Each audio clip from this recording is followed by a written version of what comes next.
Battle Royal Entertainment, and I am blessed and privileged to be with your girl, Dynasty. I'm Reginald, and I'm lucky she blessed us to have the interview with us today. How you doing? Thank you for having me. Okay. Now I had a whole route I was going to go with this interview. Okay. And everything got detoured when you made an announcement this week regarding the album, and you signed with a certain label. Yeah. I actually signed on to release my next album through Jakarta Records. It's a German-based label, and yeah, I'm really excited about it. Now, the reason you picked that label as opposed to anyone else? You know, not particularly. I like the fact that they are, when I say not particularly, I mean it's not like I was researching them and planning on it and that whole kind of thing. They actually reached out to me like 2 years ago, but nothing came from it at that time. And I happened to be on this tour in Germany at a hip-hop party, and I met an artist named Leslie Ambassador who had released projects through his label. And he goes, oh, this is my friend, Yanis. And I'm like, how you doing? He goes, I actually hit you up like 2 years ago on Facebook. I'm with Jakarta Records. So it's really like a timing thing, you know what I mean? So I mean, it really hit me up. You know how it is. You don't remember who you spoke to 2 years ago. It was a party, right? Huh? At a party, right? Yeah, well, yeah, we were at a party. Yeah, we were at a party in Berlin. Yeah. And yeah, he came out to a couple of shows that I had out there, checked the music out. He liked it and said, you know, based on what I'm hearing and seeing, I would probably want to put your next project out. So that's how we connected, and I like his energy. I like the way he moves. Seems to be about his business, but also down to earth and cool. And I love just the idea of being with an indie label, an independent label who believes in the artist and the music, and not just, you know, this big agenda. You know, so now they're based out in Germany, right? They're based in Germany. Now the tour in Germany. You just happened to meet the guy for 2 years. You guys did the tour in Germany. That's coming from the States to Germany. From the States to Germany. Now, was that your first time overseas? It was. Now, as far as culture shock, what was that like? It was really cool and laid back in the cities that I visited. What was dope was that there was graffiti everywhere. Like, people were like bombing office buildings and the trains in the middle of nowhere. I mean, the train stations in the middle of nowhere. And like everywhere you turn, there was graffiti. You could tell the hip hop culture is alive and well out there. But you already had fans already waiting for you? Well, I went to these shows and, you know, I'm starting my songs and people are singing with me, and you know, that was just a beautiful thing. Like, I would love to sit here and be like, yeah, I knew that was going to happen. But honestly, on the inside, I'm like, they know magnificent. Oh. But on the outside, I'm like, yeah, that's right. Say that song. You know what I'm saying? Like, I'm playing it off.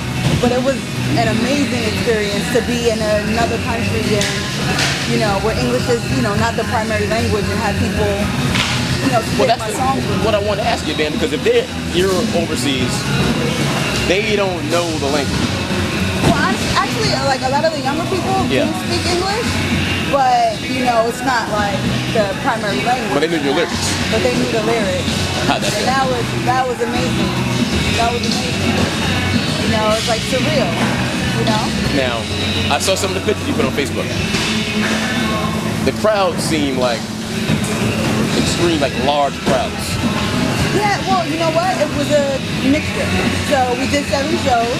So the smallest show was probably close to 100 people. Then the next one was probably 200 to 300 people. But then we had one that was at least easy, a good 1,500 people. Then we did this show called No Stress Festival, like in the middle of the forest. And it was easily 2,000 to 3,000 people out there. Crazy. It's like a German Woodstock, yo. It's like tents everywhere, and literally you drive through a field of flowers that are taller than you. They set up a stage out there, and it's this 3-day event with a sea of people in front of you and up on the hills on the side. So it varies depending on the show. Now, that was your personal tour, but you were out there hooking up with some classics, like you were Redman. Was it Sticky Fingers? I mean, we did the Monsters of Rap show, so that was Redman, Master Ace, Onyx, Wordsworth, and R.A. the Rugged Man. And Slum Village. And you hit it with everybody, like y'all hung out backstage? I mean, everybody was backstage. Redman was in his own backstage area. He was like the main headliner. So yeah, I kicked it with everybody. What's crazy is Ella J from Slum Village came to my room to get the iron. You know what I'm saying? The hotel had one iron, son. I'm I'm about to put my clothes under the mattress, like keep it, you know, hood style, you know, to try to get the wrinkles out.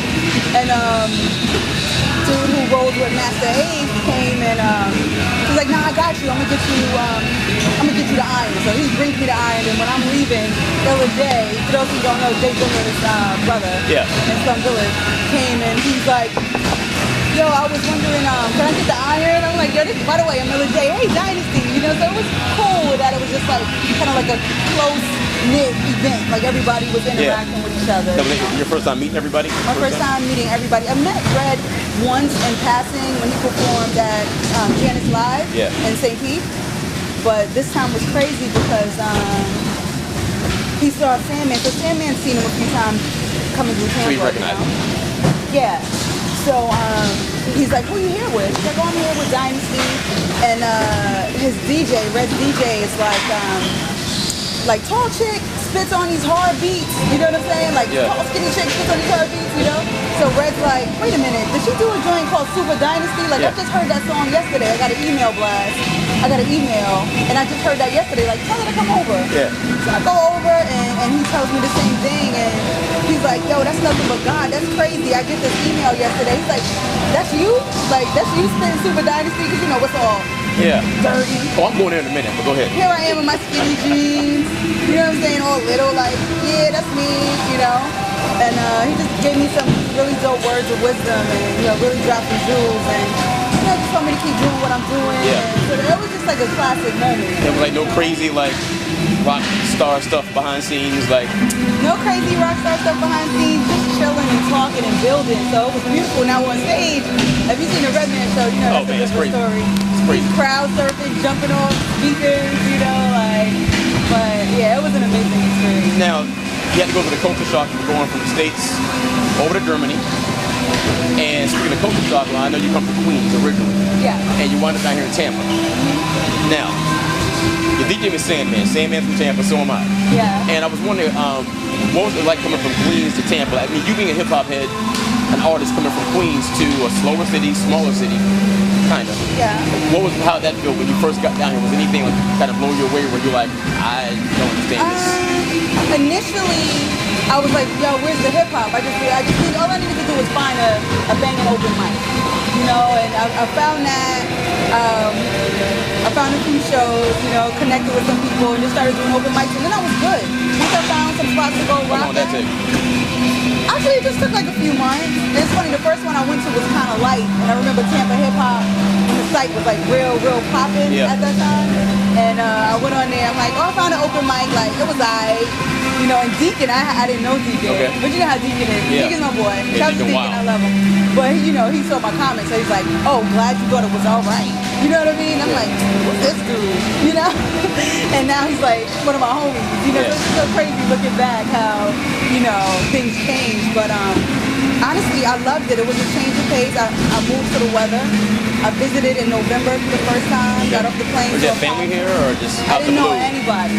Well, actually, no. I have somebody here who I knew one person here, but I didn't really have like a relationship with them. Like I didn't really hang out with them a lot or anything like that. So I just packed up and moved. I came. It was nice. It was beautiful. Now, the thing is, you got down here and your DJ is Sandman. Yeah. Tampa legend down here. How did you guys link up in the first place? I linked with Sandman when I opened for Little Brother at Crowbar. Nobody really knew who I was. I was just kind of doing open mics, you know? And Concept actually had, I guess he saw me somewhere, and somebody was looking for a chick for the bill. They had guys, they had Lost, Motown Pride, and they wanted a female on the bill. And Concept recommended me, and a young lady named Lillian booked me for the event. So most of them didn't know who I was. And I came out, and it was a banging show, and Deacon came out on stage with a towel, like fanning me. And after the show, Sandman will tell you, he was like, who is this? He's like, who is this shit? You know, and we got together, he said, yo, let's just do some shows. Like, let's just see what happens. Yeah. You know what I mean? Let's just rock. Like I was saying before, you guys are one of the few hip-hop acts where it's actually an MC, DJ, like a combination, like back in the day. Yeah, I mean, it's not so much like, I rep my DJ. Yeah, he's dope. I know I got a dope DJ. We work so well together, but it's not like like an act per se. It's not like a group. You know what I mean? Like I'm a solo artist, you know, but I rep, like a lot of solo artists don't represent their DJs though, like that. You know? So I'm gonna shout them out here and there, but I mean, I acknowledge that when I linked with Sandman in, gosh, it was like 2008. Yeah. That I just wanted to show up at open mics and rhyme and flex on some people and go home. I wasn't trying to write an album. Yeah. I wasn't taking it that seriously because I was dated. I've been doing this since a little kid. Yeah. You know what I'm saying? This has been my dream since 12 years old. But at some point along the line, I got kind of jaded when I was in New York and, you know, they're not checking for my type of music, whatever, and I stopped doing it for a little bit. So when I came down here and I started up again and then I linked with Sandman and that Little Brother show changed me. Like when I did that Little Brother show, when I saw the energy and the hands up, I'm like, yo, this is what I'm supposed to be doing. Yeah. And then afterwards we had a conversation. He's like, yo, let's just do some shows. So he got me on opening for Wu-Tang and then KRS. Yeah. And you know, Kane. Yeah. Like a good. I know more than you. Yeah, my memory. Just so much going on right now. Like a lot of really dope hip hop shows that just kind of brought that love back, like, you know, kind of resuscitated it. You know? Yeah, I saw the video of you backstage spitting for Kane. Yeah. Backstage spitting for Kane, open for KRS, and he comes out and he's like, yo, Dynasty, you want some of this? Come out here. Puts me on the spot, calls me on the stage. Then when I finish, he's like, this is a real MC, you know? How'd that feel? That felt crazy. Like every show has its moment. Like rocking with for the Wu-Tang crowd. You know the Wu-Tang crowd don't play. And the act before me, they started going Wu-Tang, you know, Wu-Tang while the dude was performing. I'm like, damn. So I came out on stage. I'm like, yo, what up, y'all? I need y'all to do me a favor. Let me hear you say Wu-Tang, Wu-Tang. So everybody started doing it. I'm like, good. I'm glad y'all got that out your system because I saw what you did to the last act. Now let's go. And they were like, okay, I did. And it was smooth sailing, you know what I'm saying? So, you know, working with him through those shows, it just we really built like a good relationship, you know? So, you know, like he's a DJ on his own right, his own thing. He's ill, you know, and I'm an MC, solo artist in my own right, but we work real well together when we come together. So, I'm grateful for him. It's a dope connection. Now let's talk about the album. Yeah. I gotta do a comparison. Now you have the Love EP. Yeah. It's love. I mean, it's laid back, talking about relationships. I don't know who you were referring to in some of the songs. Hopefully it was me. I don't know. Somebody told you? Nah, I can't keep a secret, man. I can dream pusher. But on the new singles, when you did the song with Talib, Stay Shining, which I love every line of that song, and you did Super Dynasty. Yeah. You seem to be coming across a lot more aggressive. Now, is that on purpose, or just a 1 month where you're just the writing mode, where you're just like this? Nah, it's just what comes to me at the time. You know what I mean? Like the Love EP was just that. It focused on the love for the music, love for your family, love for people. That's where I was. You know what I mean? At that particular time, that's what I wanted to put out. But remember, before that, you had Epic Dynasty. You know what I'm saying? You had my joint with you know, Tech from Smith & Wesson, Get Down, you know, so you had the gritty stuff, you know, so it's in me. But I sound mad. Yeah, you sound like somebody got you upset. You know, I'm not hating on it though. It's not, you know what, maybe it is a little pent up aggression, you know what I'm saying? Because I'm looking at, you know, what people are checking for right now and what's being pushed, you know, music wise, you know what I mean, what the industry is pushing. And I'm like, really? Yeah. Like, this is what's hot, and this is what's hot right now. Drugs, that was hot in the street. Popping mollies. Like, this is what's hot in the street. Yeah. This is what everybody has to say now, because one rapper came out and made it hot. Like, sheep. You know what I'm saying? Yeah. You know, so it is a little frustrating to see, like, somebody who's either whack or are you calling somebody whack? Yeah, some people are out or just really not hot. And you want to name names? Nah. Okay. I mean, you know, if you listen, well, to each his own, you know what I mean? But, I mean, and it's not necessarily the type of rap that I'm saying is whack. Because I'll bump some, I can't even think of anything right now, but I'll bump some what somebody else might consider some ignorant music. No, I've seen you at, I think the As One Award show, and I forgot what artist it was. And you were right in the front row, and I'm like, it would be considered quote-unquote ratchet. Yeah. But you were still, and I'm like, I'm still a chick. I still dance around the house. All that. You know what I mean? Like, yo, son, I'm from Queens. You know what I mean? Like, I got a little of that in me. Yeah. You know, but that can't be all there is. Definitely. There has to be balance. You know what I'm saying? And I think it frustrates me that there's no balance in the mainstream. You know what I mean? And we got our kids being affected and impacted by what they're hearing and what they're seeing on the television. And then people want to be like, the babies are killing each other in Chicago. This is happening. Our young men are getting gunned down. Well, look what you're pushing. Yeah. You know what I'm saying? So, that frustrates me. And people think like if you're positive or if you're not about that life, that you gotta be whack. Nah, son. So I come hard on these tracks and I kill these tracks with utmost humility.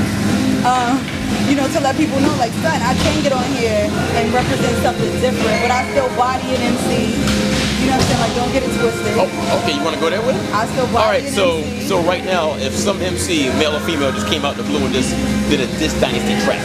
Nobody's gonna do a Diss Dynasty track, son. I mean, I hope they wouldn't, but I'm saying, what would be the repercussions if they did? I mean, I don't really, like I said on Epic Dynasty, I'm nothing like these other broads quick to get naked and trying to get hot off of diss record. Like, diss record, that's not really my thing. So, I mean, if they did that, it would probably fall on deaf ears. There might be a little bit of controversy, but I don't really have time for that. I'm focused on higher stuff. I'm going to make you respond to it. I'm going to make you respond to it. I don't gotta worry about that kind of stuff. Okay. It just goes back and forth, and what's the point? I'd rather just make banging records, dope quality music, show up and give people a banging show. Yeah. And really, I mean, somebody could always find a reason to hate, but at the end of the day, I'm doing my thing musically, I'm doing my thing in the community, you know what I'm saying? So you coming for me, like, for what? Yeah, it's all hate, that's all it is. For what? No, but I haven't experienced that yet. So. I mentioned to you before, as far as music being a little bit more aggressive to my ears. Is that what to expect from the album? More aggressive than Love EP? Yeah, the album I would say is like you got a few joints that touch on love and that kind of thing, but it's definitely, I would say it's a hip hop soul album. Yeah. I got a couple of those bangers, those the Stay Shinings, the Super Dynasties. I got some of that. I got some real soulful stuff. I got some thought-provoking stuff. That make you just want to chill, vibe, and listen to it. And I heard some before we got here, so I'm lucky on that one. Yeah, Got to tell nobody nothing. You got to hear the little and the video, too. Yeah. Now the producer, I know you have Jinx and Wally Clark on y'all. I got James, Wally Clark. I got a dude in DC named Yazoo who just sent me an email. And people think, I'll be asking for beats and people email my beats. Yeah. Just in case people think I don't reply, I do reply. It's just I get a lot and I write to what hits me. Yeah. So I got a dude from DC named Yazoo. I got a dude from Romania named Fane. Yeah. Hit me up on YouTube. You know what I'm saying? So it's crazy. And I'll let the cat out the bag. I got another Primo joint on there. Work all together, so I'm very grateful and excited about that to be, working with the legendary DJ Premier. So what's going to be the first release of the album, first single? Well, we've already, Stay Shining is on the album. Yeah. So we put that out in the beginning of the year. Super Dynasty is on the album. Yeah. So that's what we're pushing right now. Right now we're pushing Super Dynasty. We shot a video for that in Berlin, in Germany, and so that'll be out soon. So. Then when they drop it, the album? I don't have my exact date yet, but it'll be out this summer. Okay. Because the thing is, it was supposed to drop on June 15th, but I connected with this label, with Jakarta, and so now there's, a whole bunch of things that come into play with that, so we have to push it back. There's promotion, there's distribution that has to be set up. And just for clarity, we're doing an album deal. It's not so much like I'm signed to the label to put out this album with them, and we have a relationship, but it's more on a distribution level? It's distribution, licensing, that kind of thing, So, all right. So it is signing, but it's not the typical record, the old school record deal that some people might be thinking of. All right. Yeah. So we're actually almost finished here. What I really want to get back into real quick before we wrap everything up is, you mentioned earlier about what the kids listen to on the radio and how they're being influenced. The parents are all like in a shock and horror. Yeah. And why would he do that? Yeah. And you have the brand of the Dream Pusher. Yeah. Okay. Which I think is a very positive image. Can you talk about that a little bit? Yeah. Dream Pusher, that was actually the name of my first mixtape, but it's really like a way of life, you know what I'm saying? So I'm out here encouraging everybody from the babies to the grown folk, you know what I'm saying, and keep pushing for your dreams, you know what I'm saying, and even if nobody else believes in what you're doing, you gotta believe it and keep going forward, you know what I'm saying? Right. I've been in this for a long time. Before I came to Tampa, you know, I've been doing this for a minute, you know, and you know, things are finally starting to come together at this point. Last year I was ready to walk away. I was frustrated. Nothing's happening, but I gotta remember, how am I out here going to these youth programs telling these girls, keep pushing for your dreams, and I'm sitting here ready to pack it up. And I kept going, and I had some good people in my ear pushing me forward, and look what's happening this year. Like, what a difference a year makes. You know what I'm saying? Yeah. So yeah, that's the brand, pushing it hard. And yeah, actually we'll be, I'll let something else out the bag. I'll be launching, not a line, I'm not a designer, I'm not launching a clothing line, but right now I have the t-shirts available on an Etsy page. It's more of a hobby, but I'm partnering with my boy Matt from Hate My Hustle, and we're going to be doing, like, you did a promo video, I think, right? You probably see me promoting him with the shirts that he does. He does my Judy Pusher shirts, my Stay Shining shirts.